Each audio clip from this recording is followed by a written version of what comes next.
Барлықтарыңызға сәлем достар, менің каналыма қош келдіңіздер. Бүгін біз ағылшын тілі грамматикасындағы, яғни 12 шақтың ішіндегі ең оңай шақпен танысатын боламыз. Оның атауы present continuous, яғни дәл осы шақ. Яғни дәл осы шақ деп өзінің аты айтып тұрғанындай, дәл қазіргі моментте болып жатқан біздің барлық іс-әрекеттеріміз. Мысалы, мен дәл қазір сіздерге сабақ үйретіп отырмын, ал сіздер дәл қазір осы видео сабақты қарап отырсыздар. Біз осындай дәл қазір болып жатқан іс-әрекетті айтқан кезде present continuous'ты қолданамыз. Ең алдымен біз оның формуласымен танысып алайық. Бізде бірінші subject, қосылған to be және де қосылған verb ing. Яғни subject алдыңғы сабақтарда айтып өткенімдей, барлық есімдік түрлері I, he, she, it және де тағы басқалары.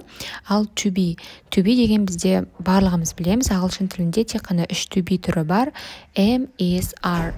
Келесі бізде verb деген етістік, яғни іс-әрекеттерді білдіретін, және де осы етістікке тек қана ing, яғни созылмалы іс-әрекетті білдіретін ing формасын қосамыз. Мысалы, қарастырайық. He is living in Thailand. Яғни дәл қазір ол Таиландта өмір сүріп жатыр. Дәл сол моментте деп аударамыз. Бұл бізде болымды сөйлемнің түрі. Келесі бізде болымсызды қарастырып көрейік. Subject plus to be plus not plus verb ing. Тек қана not'ты қоса саламыз. Мысалы, I'm not living in Thailand. Яғни мен дәл қазір Таиландта өмір сүріп жатқан жоқпын. Мен Вьетнамдамын, не болмаса басқа да бір елдемін деген секілді. Келесі бізде сұраулы сөйлемде тек қана көмекші етістіктің орнын ауыстырып жібереміз. Бізде көмекші етістігіміз to be, яғни am, is, are үшеуінің біреуін қолданамыз. Одан кейін subject plus verb ing. Яғни, мысалы, мына жерде болымсыз сөйлемде бізде бірінші subject, одан кейін барып to be тұр. Ал сұраулы сөйлемде біз бірінші to be-ді қоямыз, ал subject бізде екінші орынға шығып кетеді. Енді мысалды қарастырайық.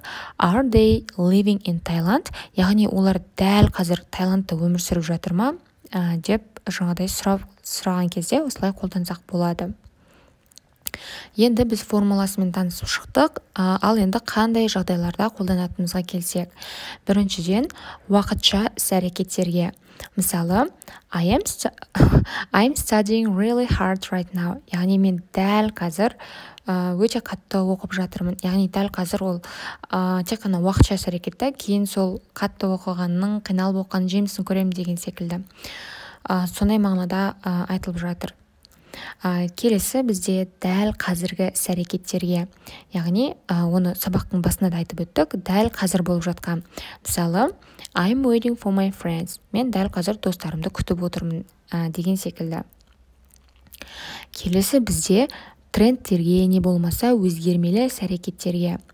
Мысалы, the price of petrol is rising dramatically. Яғни петрол деген ол бізде бензиннің бағасы өте күрт өсуде. Яғни бұл жерде бізде статистиканы айтып отыр. Осындай бір өзгеретін, жаңағыдай тұрақты болмайтын трендтегі заттарды айтқан кезде біз continuous'ты қолданамыз. Келесі бізде қызғаныш, шағым, не болмаса осындай бір реніштерді айтқан кезде қолданамыз. Мысалы, my mom is always saying I don't have enough. Яғни бұл жерде шағым болып тұр. Менің анам үнемі мен жеткілікті түрде көмектеспеймін деп айтып жатыр. Келесі бізде біз бағана сабақтың басында айтып өттік, етістіктің барлығына ing жалғаймыз деп. Яғни етістік дегендеріміз бізде мысалы go, не болмаса swim, барлық іс-әрекетті білдіретін етістіктер, тұру, отыру деген секілді. Енді бізде осы present continuous'та кейбір жағдайда ing мүлдем жалғанбайтын етістіктер бар. Олар бізде steady verbs деп аталады. Бұлардың барлығын тек қана жаттап алу керек.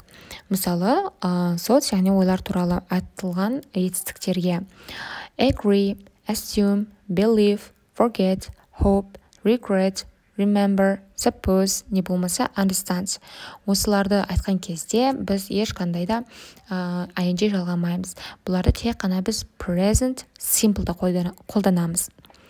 Мысалы, I am understanding you деп біз қолдана алмаймыз. Тек қана I don't understand you деген секілді қолдансақ болады. Келесі бізде feelings, яғни сезімдер туралы. adore не болмаса adore деп қолдансақ болады. Despise, dislike, enjoy, hate, mind не болмаса want. Келесі бізде senses, яғни сезімдер. Feel, hear, see, smell не болмаса taste. Бізде бүгінгі present continuous тақырыбына арналған сабақ аяқталды. Келесі кездескенше сау болыңыздар.